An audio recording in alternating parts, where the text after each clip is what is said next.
जय Bharat to all. आज फिर से नेक्स्ट वीडियो के साथ आपके सामने हाजिर हूँ। इसके पहले हमने, आपको याद होगा कि वीडियो लिया था इंडिया साइज एंड लोकेशन। ये उसी का कंटिन्यूटिंग पार्ट है, दैट इज पार्ट नंबर 2। इसके पहले कि मैं वीडियो स्टार्ट करूँ, the same thing I want to say you कि हमारे चैनल को सब्सक्राइब कीजिए, इस वीडियो को लाइक कीजिए, शेयर कीजिए। साथ ही साथ हमारे दांगी अकेडमी के टेलीग्राम चैनल को भी ज्वाइन कीजिए ताकि आपको इन वीडियोस की पीडीएफ वहां पर आसानी से अवेलेबल हो जाए। ये वीडियोस मैंने 9th क्लास की फर्स्ट चैप्टर, ज्योग्राफी के फर्स्ट चैप्टर को लेकर बनाया है और इसमें पूरी तरीके से मैंने कोशिश की है कि स्टूडेंट्स को हर छोटी से छोटी जानकारी अवेलेबल हो जाए। एंड देन आज इस वीडियो में कुछ जो है वो फास्टेस्ट फैक्ट्स भी मैंने ऐड किए हैं at the last of the slides, तो might be these will be more helpful for you. तो चलिए हम वीडियो स्टार्ट करते हैं। फर्स्ट वीडियो में हमने ऑलरेडी देखा था कि इंडिया की क्या साइज है, its boundaries, that location accordingly the latitudinal and longitudinal extents. Then हमने स्टैंडर्ड मेरिडियन देखा था। देन इसके बाद हमने देखा था कि किस तरीके के जो यहाँ पे जो है लैंड फॉर्म्स इसको कवर करते हैं, लाइक सी, अरेबियन सी और बे ऑफ बंगाल, इंडियन ओशन। इन सभी के बारे में हमने प्रीवियस वीडियो में डिस्कस किया था। बहुत सारी इन्फॉर्मेशन हमने वहाँ पे शेयर की थी। ये वाला वीडियो भी आपके लिए इन्फॉर्मेटिव होने वाला है क्योंकि इसमें कुछ थोड़ी सी एक्स्ट्रा डिटेल्स मैंने ऐड किया है जो कि बुक में मेंशन नहीं है, बट मैंने इसमें ऐड करने की कोशिश की है कि कुछ जो है वो somehow it more be informative. तो इसमें पॉलिटिकल ज्योग्राफी को जो है ऐड किया क्योंकि ये एक बहुत ज़रूरी टॉपिक है। जब हम अपने इंडिया की बात कर रहे हैं, उसकी लोकेशंस की, उसके फीचर्स की बात कर रहे हैं, तो पॉलिटिकल ज्योग्राफी को जो है शॉर्टली यहाँ पे बताना बहुत ज़रूरी हो जाता है। तो पॉलिटिकल ज्योग्राफी के अंदर मैं जो पॉइंट्स बताने जा रही हूँ वो इस तरीके से हैं। India is divided into 28 state and 8 union territories including the national capital territory. अब भारत जो है वो 28 राज्यों में बटा हुआ है और साथ ही साथ यहाँ पे 8 यूनियन टेरिटरीज भी हैं, जिसमें कि एक हमारी नेशनल कैपिटल टेरिटरी है, that is Delhi. It's borders with Pakistan and Bangladesh were delineated according to the Radcliffe Line, which was created in 1947 during partition of India। हम सब जानते हैं कि 1947 में हमारे देश के दो हिस्से कर दिए गए थे। इसमें से एक वेस्टर्न पाकिस्तान और ईस्टर्न पाकिस्तान को जो है बनाया गया था, इनका फॉर्मेशन हुआ था और ये जो है वो रेडक्लिफ लाइन के थ्रू हमारे देश से इनको जो है हमारी जो बाउंड्रीज हैं, जो पॉलिटिकल बाउंड्रीज हैं, वो रेडक्लिफ लाइन कहलाती है, हमारे देश को इनसे अलग करती है। Its western border with Pakistan extends up to 3,323 kilometre. जो वेस्टर्न पाकिस्तान है उसको जो है हमारी इंडिया की जो बॉर्डर कवर करती है या जो शेयर करती है, that is up to 3,323 kilometre, लगभग 3,500 किलोमीटर की जो है वो बॉर्डर शेयर करता है। India's border with Bangladesh runs 4,096.70 kilometre. West Bengal, Assam, Meghalaya, Tripura and Mizoram are the states which share the border with Bangladesh। अब जबकि ईस्टर्न पाकिस्तान या हम कह ले बांग्लादेश के साथ ये अपनी लगभग 4,000 किलोमीटर की बॉर्डर शेयर करता है। और कौन कौन से स्टेट इसके साथ बॉर्डर शेयर करते हैं, that is West Bengal, Assam, Meghalaya, Tripura and Mizoram. It's adjacent countries are Nepal, Bhutan, Bangladesh, Pakistan, Afghanistan, China and Sri Lanka. हमारी 7 नेबरिंग कंट्रीज है जिसको मिला के कि जो है एक तरीके से इंडियन सब कॉन्टिनेंट कहा जाता है इस पूरे एरिया को, क्योंकि एशिया कॉन्टिनेंट का एक बहुत बड़ा पार्ट ये सारी कंट्रीज कवर करती हैं। तो कौन कौन सी हमारे देश की एडजेसेंट कंट्री या नेबरिंग कंट्रीज है, Nepal, Bhutan, Bangladesh, Pakistan, Afghanistan, China and Sri Lanka.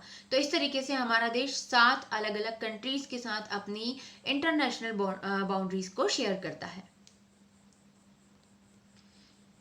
Now regional landforms, regions और the landforms, जिसमें कि हम कह सकते हैं कि the especially the terrains, किस तरह की जो है भूमियाँ या भूमियों के प्रकार हमारे देश में पाए जाते हैं।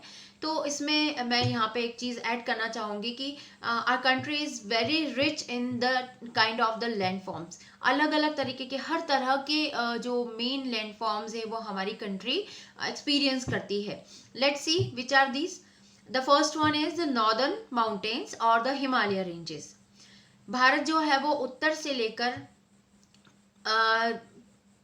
पूर्वी सीमा तक जो है ये पूरी रेंजेस फैली हुई हैं। हमारे उत्तर से लेके पूर्व तक के हिस्से को इन्होंने कवर करके रखा हुआ है। And these are the loftiest mountains, मतलब जो है ये काफ़ी बहुत बड़ी रेंज में, बहुत लंबाई तक, और जो है इनकी चौड़ाई भी काफ़ी है।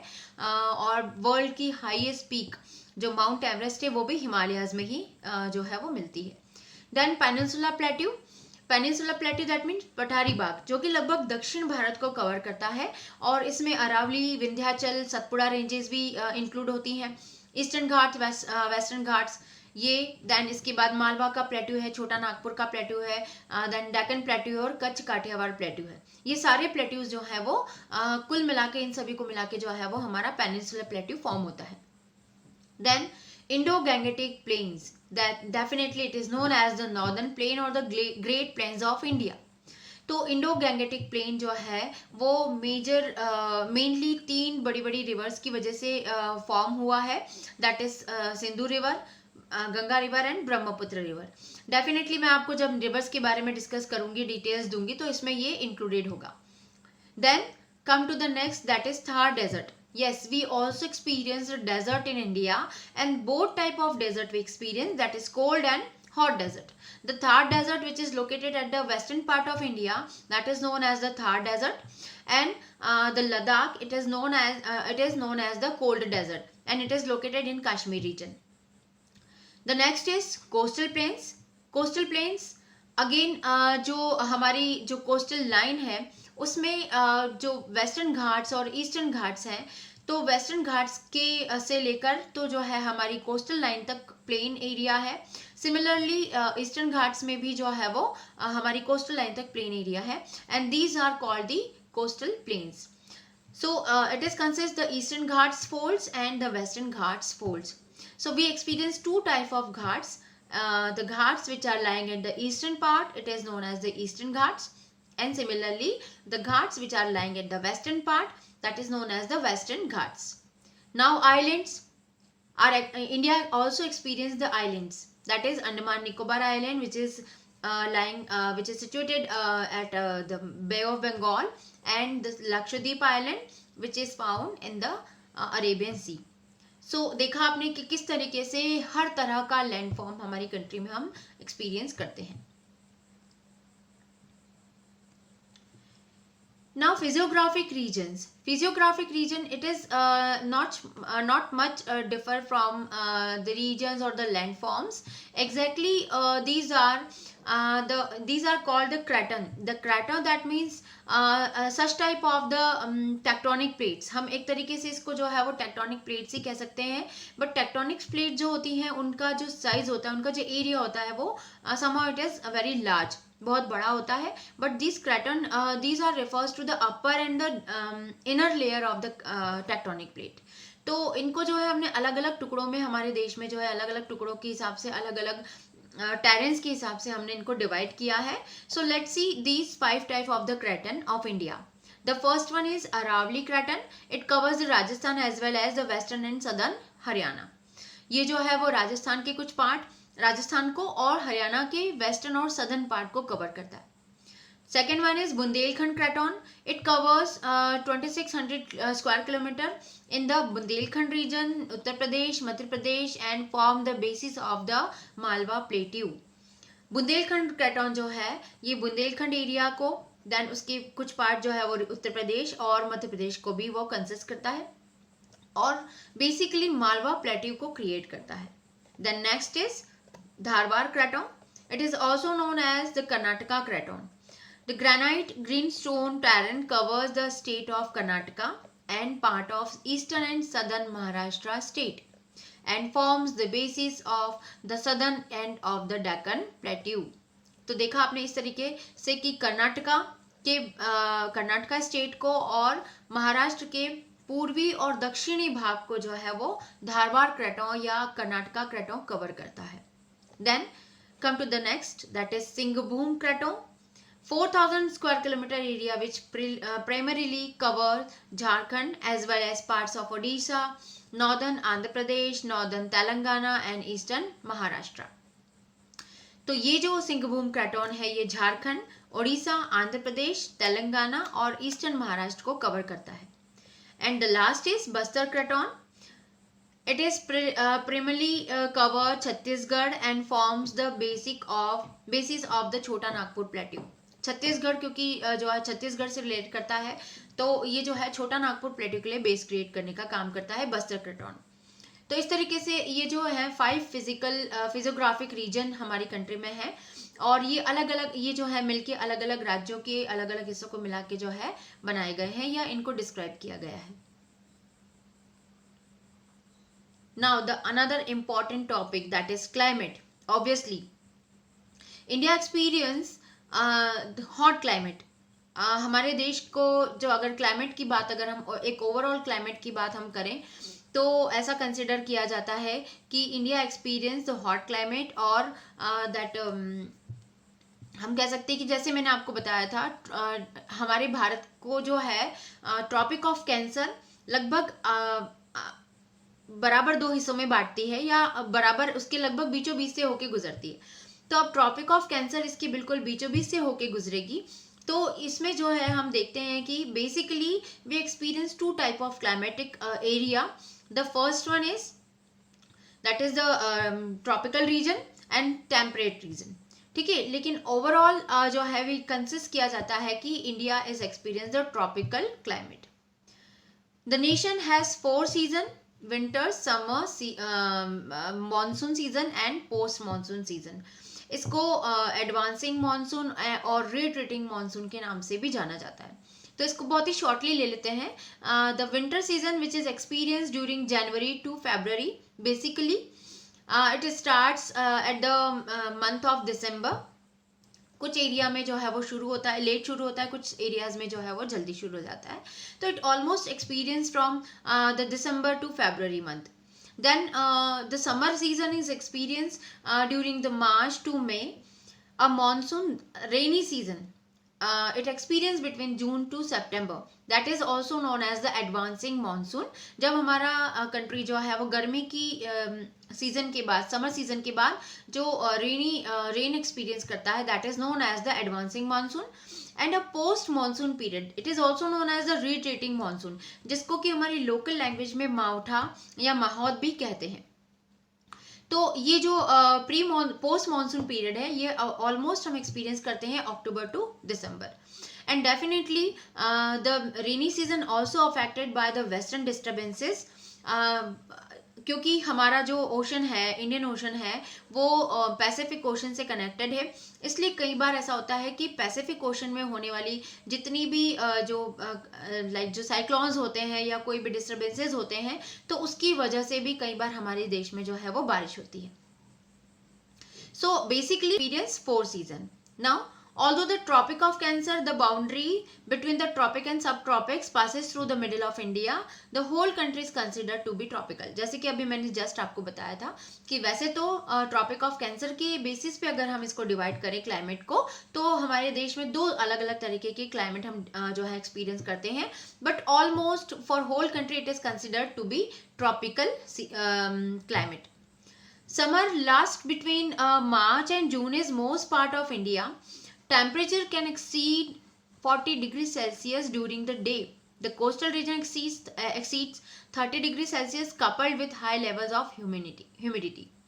अब समर सीजन में जो है टेम्परेचर की बात कर लेते हैं थोड़ी सी यहाँ पे। समर सीजन में जो मोस्टली जो एरियाज हैं हमारी कंट्री के, most of the part they experience 40 degree Celsius temperature, जो बहुत सारे एरियाज में जो है हम एक्सपीरियंस करते हैं। लेकिन वहीं कोस्टल रीजन्स जो होते हैं, somehow these are the moderate, they have moderate climate, और यहाँ पे जो है ऑलमोस्ट 30 डिग्री सेल्सियस तक जो है वो टेम्परेचर पहुँच जाता है। साथ ही साथ जो है हाई लेवल का ह्यूमिडिटी भी यहाँ पे एक्सपीरियंस होता है। In the Thar desert area temperature can exceed up to 45 degree Celsius, जबकि इसी समय अगर हम समर सीजन की बात कर रहे हैं तो थार डेजर्ट में जो है लगभग 45 डिग्री सेल्सियस तक जो है वो टेम्परेचर एक्सीड हो सकता है। Winters in peninsula India see mild to warm days and cool nights. अब ठंड के मौसम की जो है विंटर क्लाइमेट की हम जो है टेम्परेचर की बात कर लेते हैं। तो winter, during winter almost the peninsula India experience warm days and cool nights, मतलब दिन में हल्की सी गर्माहट रहेगी लेकिन रातें जो होती हैं वो ठंडी हो जाती है। Further north the temperature is cooler, जबकि इसी दौरान जब हम पेनिनसुला की बात कर रहे हैं, उत्तरी भारत में जो है टेम्परेचर थोड़ा सा ठंडा होता है। Temperatures is some parts of the Indian plain sometimes fall below freezing, और कुछ कुछ तो ऐसे एरियाज होते हैं, अगर हिमालय रीजन की बात करें हम, तो कुछ कुछ ऐसे एरियाज होते हैं जहाँ पे कि फ्रीजिंग पॉइंट से भी नीचे पहुंच जाता है, जैसे कि द्रास सेक्टर। भारत में द्रास सेक्टर जो है वो सबसे कम टेम्परेचर एक्सपीरियंस करता है। तो ये हैं क्लाइमेटिक कंडीशंस हमारे कंट्री की। Basically we are experience the tropical climate, और during the winter and summer season there are somehow the changes of the differences between the temperature we experience.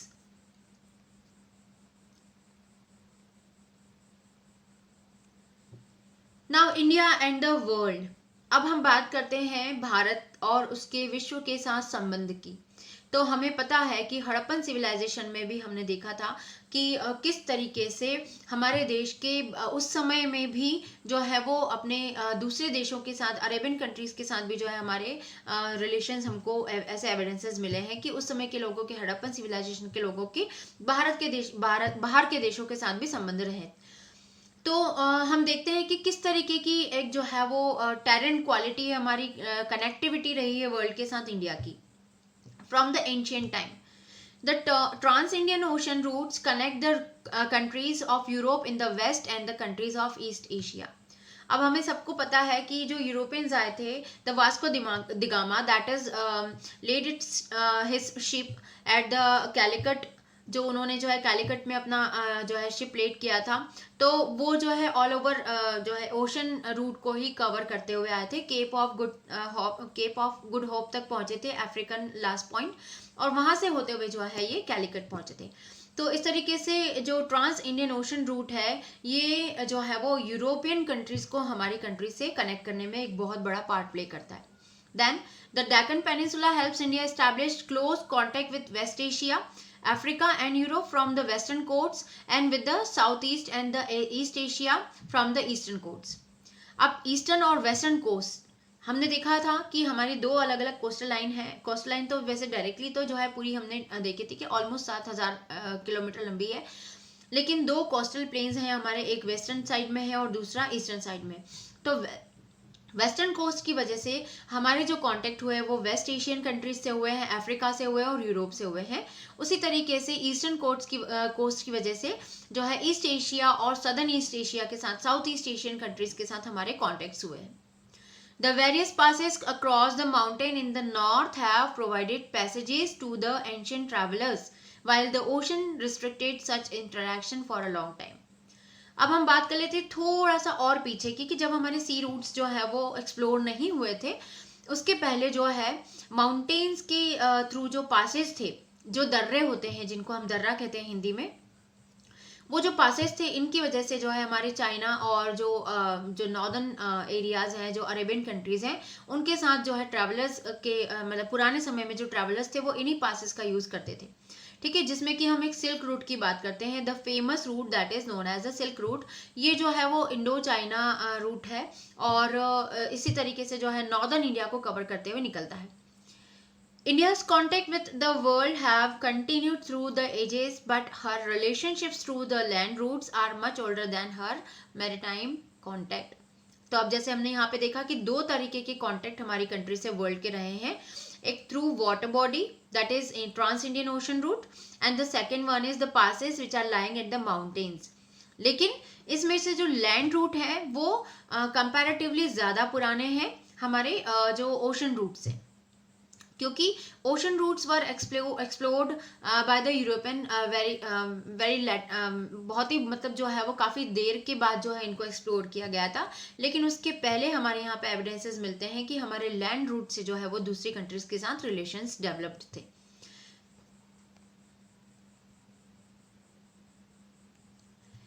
Now जैसे कि मैंने आपको वीडियो की शुरुआत में बताया था, एक रैपिड राउंड मैंने प्रिपेयर किया है, जिससे कि हमें ऑलमोस्ट जो है कुछ इम्पॉर्टेंट पॉइंट्स के बारे में जानकारी मिल सकती है, and these points are also may be help you as the MCQs questions और वन वर्ड क्वेश्चंस ऑल्सो.